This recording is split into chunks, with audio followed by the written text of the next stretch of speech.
Assalamualaikum warahmatullahi wabarakatuh. Perkenalkan, nama saya Randy Saputra dengan NPM 2241147 dari kelas Manajemen 22B. Nah, pada kesempatan kali ini, saya akan menjelaskan mengenai materi tentang aspek pasar dan pemasaran dari mata kuliah Studi Kelayakan Bisnis, yang nantinya akan meliputi mengenai tentang segmenting, targeting, positioning, dan analisis.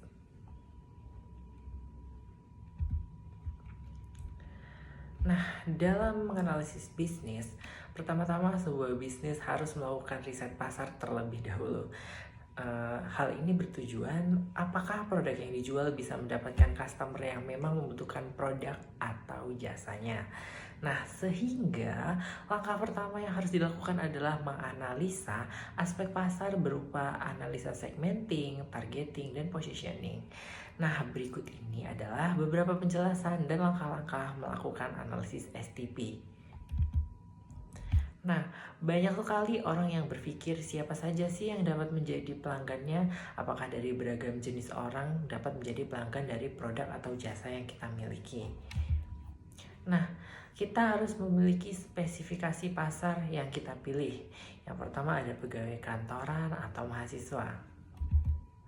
Nah, segmentasi pasar ini nantinya akan membagi pasar menjadi segmen yang lebih kecil sesuai dengan kebutuhan, karakteristik, atau perilaku berbeda yang mungkin memerlukan strategi pemasaran yang terpisah.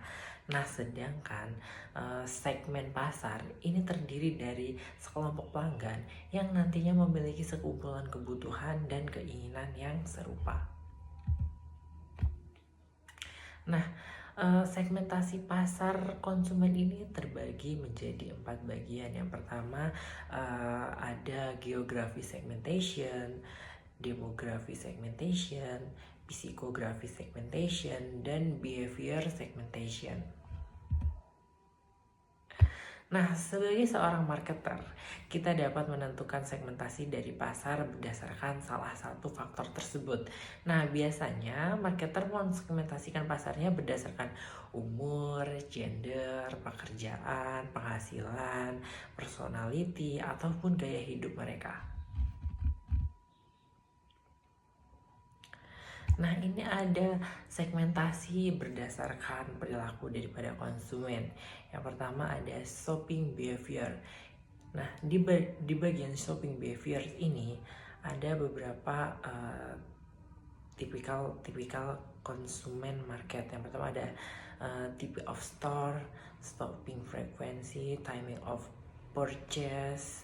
Kedua ada product consumption behavior. Yang pertama ada usage rates, heavy light. Selanjutnya ada usage occasion, ada juga product types, dan ada juga brand loyalty. Nah, selanjutnya ada consumer predisposition. Yang pertama ada product knowledge. Selanjutnya ada consumption problems, ada juga media preference and habits. Nah, segmentasi ini berdasarkan psikografi, ilmu yang menggunakan psikologi dan demografi untuk lebih memahami konsumen. Di dalamnya seorang marketer membagi pembeli ke dalam kelompok yang berbeda atas dasar gaya hidup, kepribadian, atau nilai. Nah, ini juga ada behavior segmentation. Nah, pada bagian ini mereka akan membagi pembeli menjadi beberapa kelompok berdasarkan pengetahuan, sikap, pengguna, atau tanggapan mereka terhadap suatu produk.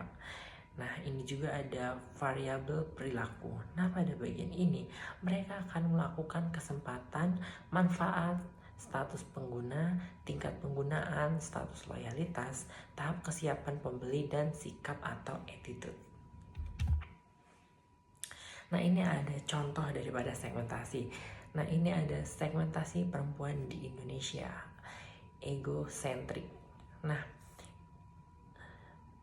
ini ada bagian perempuan yang lebih memilih untuk mengejar kemampuan materi, namun cenderung mementingkan diri sendiri. Ada juga high flyer, selebriti, dan perempuan yang fokus untuk mengejar prestasi dan ketenaran namun cenderung mementingkan diri sendiri. Nah, ini termasuk segmentasi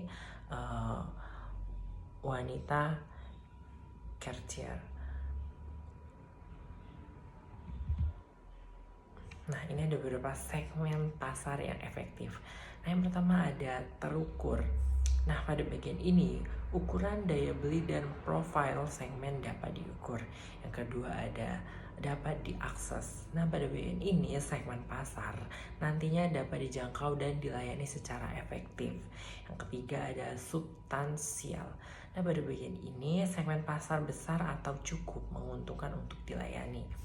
Selanjutnya ada dapat dibedakan. Nah, pada bagian ini, segmen dapat dibedakan secara konseptual dan merespons secara berbeda terhadap elemen dan program pemasaran yang berbeda. Jika pria dan wanita menanggapi upaya pemasaran minumnya ringan, dengan cara yang sama, mereka bukan merupakan segmen yang terpisah. Nah, selanjutnya ada dapat ditindaklanjuti. Nah, pada bagian ini, program yang efektif dapat dirancang untuk menarik dan melayani segmen. Nah, ini ada target pasar. Nah, target pasar ini merupakan proses mengevaluasi daya tarik setiap segmen pasar dan memilih satu atau lebih segmen untuk dimasuki. Nah, target pasar ini juga merupakan suatu sekumpulan pembeli yang memiliki kesamaan pada kebutuhan atau karakteristik umum yang dipilih oleh suatu perusahaan untuk dilayani sebagai target penjual. Nah, ini ada contoh dari target. Sebagai contoh, pegawai ada 3 segmen yang dilihat dari income. Pilih salah target yang spesifik dari segmen tersebut. Yang pertama ada pegawai dengan low to middle income. Yang kedua ada pegawai dengan middle to high income. Dan yang ketiga ada pegawai dengan high income. Nah, ini ada market positioning atau posisi daripada pasar. Nah, market positioning ini merupakan tindakan merancang penawaran dan citra perusahaan untuk menempati tempat yang berbeda di benak target pasar. Nah, market positioning ini juga merupakan suatu penentuan posisi, membutuhkan penentuan kerangka acuan dengan mengidentifikasi target pasar dan persaingan. Nah, nantinya market positioning ini akan mengidentifikasi titik perbedaan yang ideal. Nah, ini ada memilih dan menerapkan strategi positioning. Yang pertama ada mengidentifikasi keunggulan kompetitif yang memungkinkan diferensiasi kompetitif. Selanjutnya ada memilih kompetitif advantage yang benar. Dan yang selanjutnya ada mengkomunikasikan secara efektif dan menyampaikan posisi yang dipilih ke pasar. Nah, ini ada differentiation and positioning. Pada bagian ini nanti akan mengidentifikasi serangkaian kemungkinan keunggulan kompetitif untuk membangun posisi dengan memberikan nilai superior dari product differentiation, service differentiation, channel differentiation, people differentiation, dan image differentiation. Nah, ini juga ada memilih competitive advantage harus seperti ini. Yang pertama harus important, yang kedua ada distinctive, selanjutnya ada superior, ada juga communicable, ada juga competitive, ada juga affordable, dan ada juga profitable. Nah, pada bagian important ini nantinya nilai pembeda harus memberikan manfaat yang sangat berharga bagi target pembeli. Nah, yang untuk bagian distinctive ini merupakan khas di mana kompetitor tidak menawarkan perbedaan dan perusahaan kita dapat menawarkannya dengan cara yang lebih istimewa. Nah, ada juga superior. Nah, pada bagian ini perbedaannya lebih unggul daripada yang lain, di mana pelanggan mungkin juga memperoleh manfaat yang sama. Selanjutnya ada communicable. Nah, pada bagian ini nilai pembeda harus dapat dikomunikasikan dan terlihat oleh seorang pembeli. Ada juga preemptive. Nah, pada bagian ini pesaing tidak dapat dengan mudah menyalin perbedaannya. Ada juga affordable. Nah, pada bagian ini seorang pembeli harus mampu membayar hal yang berbeda. Yang terakhir ada profitable. Nah, pada bagian profitable ini seorang perusahaan dapat memperkenalkan perbedaan dari segi profitnya. Nah, itu saja yang dapat saya sampaikan. Semoga penjelasan dari saya bermanfaat dan saya akhiri. Wassalamualaikum warahmatullahi wabarakatuh dan thank you. Bye-bye.